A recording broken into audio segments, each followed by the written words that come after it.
తిరుమలలో లడ్డూ తయారీకి ఉపయోగించే నెయ్యి కొనుగోలు వ్యవహారంపై వైఎస్ఆర్సీపీ రాష్ట్ర సమన్వయకర్త సజ్జల రామకృష్ణారెడ్డి ప్రశ్నలు లేవనెత్తారు. మార్కెట్లో ప్యాకింగ్ చేసిన నెయ్యి సుమారు 550 రూపాయలకే లభిస్తున్నప్పుడు అదే నెయ్యిని తిరుమల తిరుపతి దేవస్థానంకు ఎందుకు 750 రూపాయలకి సరఫరా చేస్తున్నారో స్పష్టత ఇవ్వాలని ఆయన డిమాండ్ చేశారు.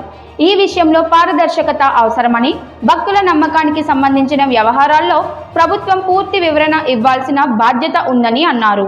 ఇంత రేటు పెంచినప్పుడు మార్కెట్లో 500-550 కేజీ నెయ్యి విత్ ప్యాకింగ్ దొరుకుతుంటే ఇక్కడికి 700-650 ఇప్పుడు ప్రివైలింగ్ రేట్లు ఇంతకుముందు నేను చూపించిన ఈ రేట్లకు ఇస్తున్నప్పుడు ఎందుకు పోటీకి కాంపిటీషన్కు పోటీలో కంపెనీలు పెద్ద పెద్ద కంపెనీలు దిగట్లేదు?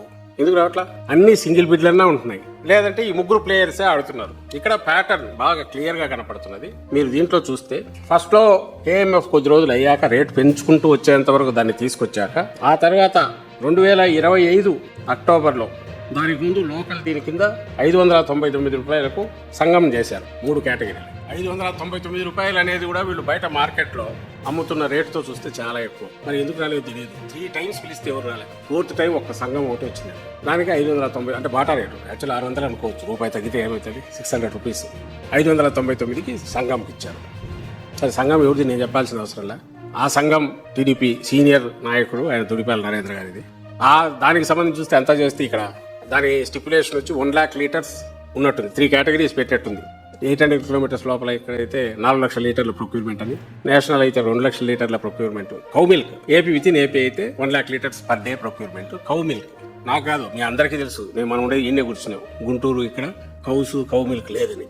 మరి వాళ్ళు ప్రొక్యూర్మెంట్ డైలీ 1 lakh లీటర్స్ ఎక్కడి నుంచి చేస్తున్నారో తెలియదు. 800 కిలోమీటర్ల లోపల 20 లక్షల లీటర్లకు ఇచ్చిన టెండర్ లో కేఎంఎఫ్ పార్టిసిపేట్ చేసింది. అది 716 రూపాయల 92 పైసలు సింగిల్ బిడ్. ఎప్పుడు ఇది 29న ఫైనల్ చేసి వాళ్ళకి లెటర్ ఇస్తారు. నెయ్యి కొనుగోలు టెండర్ల ప్రక్రియలో కూడా అనేక సందేహాలు ఉన్నాయని సజ్జల పేర్కొన్నారు. దేశంలో పెద్ద పెద్ద డైరీ సంస్థలు ఉన్నప్పటికీ అవి టెండర్లలో ఎందుకు పాల్గొనడం లేదో తెలియడం లేదని అన్నారు. సాధారణంగా పోటీ పెరిగితే ధరలు తగ్గే అవకాశం ఉంటుందని, కానీ ఇక్కడ అలా అనిపించడం లేదని చెప్పారు. ఎప్పుడు ముగ్గురు సరఫరాదారులే టెండర్లలో కనిపిస్తున్నారని, అదే సంస్థలు పదే పదే నెయ్యి సరఫరా చేస్తున్నాయని ఆయన ప్రశ్నించారు. సెప్టెంబర్లో పిలిచారు. 716కు వాళ్ళు పిలిచినప్పుడు 716కు వాళ్ళు వేసినప్పుడు 20 లక్షల లీటర్లకు ఇదైనప్పుడు ఆర్డర్ ప్లేస్ చేసిందేమో వాళ్ళకు 10 లక్షల లీటర్లు. రీజన్ ఏం చెప్తారు? వాళ్ళు మేము 10 లక్షల లీటర్లే సప్లై చేయగలిగామన్నారు కాబట్టి 10 లక్షల లీటర్లకే ఇస్తున్నాము 716 అని అంటారు. ఓకే, ఇది 29 వాళ్ళకి లెటర్ రాస్తే 30వ తేదీ వాళ్ళ ఎండి మాకు 2000 టన్నులకు నెయ్యికి అంటే 20 లక్షల కేజీలకు మాకు ఆర్డర్ వచ్చింది టీటీ నుంచి, వీఆర్ సప్లయింగ్ అని. ఆ రోజే ఏ రోజైతే వీళ్ళు లెటర్ రాసిన రోజు బహుశా అతనికి చేరలేదు తెలియదు కానీ 30వ తేదీ పేపర్లో అంటే 29 ఇచ్చింటాడు. బహుశా అవార్డు చేసిన రోజు ఇచ్చింటాడు. ఆ నేషనల్ దాంట్లో మళ్ళీ కేఎంఎఫ్ పార్టిసిపేట్ చేస్తుంది. అక్కడ ఎంత 658 రూపాయలు ఇందాపూర్ డైరీ కోట్ చేస్తే ఇది 750 రూపాయలు కోట్ చేస్తుంది. మేము సప్లై చేస్తామన్న ఎండి అది 716 రూపాయలు. బహుశా ఫస్ట్ టైం అసలు మార్కెట్లో ఎక్కడ మళ్ళీ 500 చిల్లర తప్ప లేనివి ఎక్కడ. ఈ రీసెంట్ రేట్లది 716 నుంచి ఇచ్చేసినది 750 కోట్ చేయడం ఇంతగా ఉంది. ఒకటైతే 750కి మళ్ళీ పనిచేసి మేము సప్లై చేయలేము. 716 అనే రేటు, ఆ రేటుకు మనకు ఏదైతే ఉందో ఇది ఈ వారం క్రితమో 10 రోజుల క్రితం ఫిబ్రవరి 24వ తేదీ షోలాపూర్లో పీచింది. మీకు పైన చూస్తే హెరిటేజ్ అంతుంది రేటు 541 రూపాయలు హెరిటేజ్ ఫిబ్రవరి 24వ తేదీ. కిందికి వస్తే మీరు 578 రూపాయలు ఇందాపూర్ది సోనాయ దాని పేరు ఏదో ఇందాపూర్ ఏదైతే 658 చేస్తుందో వాళ్ళు 578 రూపాయలకు మార్కెట్లో పెట్టారు. కింద అమూల్ది అదంటే నేషనల్ ఇది కదా, వాళ్ళు 525కే ఇస్తున్నారు కేజీ. ఈ వ్యవహారంలో పారదర్శకత లేకపోతే అనుమానాలు రావడం సహజమని సజ్జల రామకృష్ణారెడ్డి వ్యాఖ్యానించారు. టెండర్ల విధానం ఎలా నిర్వహిస్తున్నారో, ధరలు ఎలా నిర్ణయిస్తున్నారో ప్రజలకు వివరించాల్సిన అవసరం ఉందని చెప్పారు. ముఖ్యంగా భక్తులు సమర్పించే కానుకలతో నిర్వహించబడే దేవస్థానంలో ప్రతి రూపాయి ఖర్చుపై బాధ్యత ఉండాలని అన్నారు. భక్తుల విశ్వాసానికి ప్రతీకగా నిలిచిన తిరుమలలో జరిగే ప్రతి కార్యకలాపం స్పష్టంగా నిపక్షపాతంగా ఉండాలని సజ్జల పేర్కొన్నారు. నెయ్యి కొనుగోలు వ్యవహారంపై ప్రభుత్వం పూర్తి వివరాలు వెల్లడించి టెండర్ల ప్రక్రియను పారదర్శకంగా నిర్వహిస్తేనే ప్రజల్లో ఉన్న సందేహాలు తొలగుతాయని ఆయన అభిప్రాయపడ్డారు.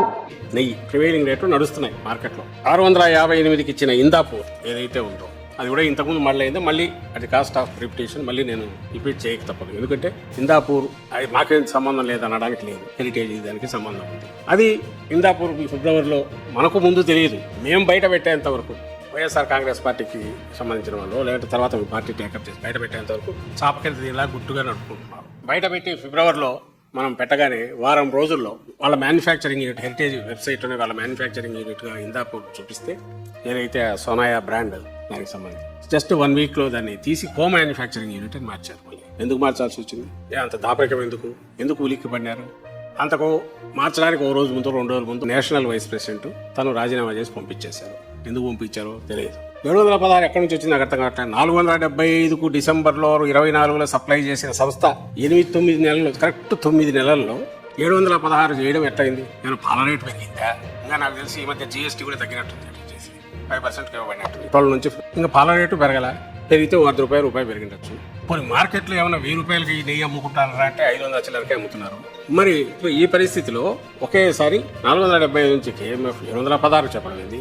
ఆ ఇమ్మీడియట్ మేము సప్లై చేయలేడం అని అన్నది అండ్ నీ వ్యాపార భాగస్వామి ఎంటర్ కావడం ఏంటి? అతను తక్కువ కోట్ చేసినాడని చూపడానికి వీళ్ళు 750 కోట్ చేయడం అంది. ఇవన్నీ సిండికేట్ అయింది అర్థం కావట్లేదా? అనిపించదా? దీనికి ఆన్సర్ చెప్పాల్సింది ఆయన చెప్పాలా?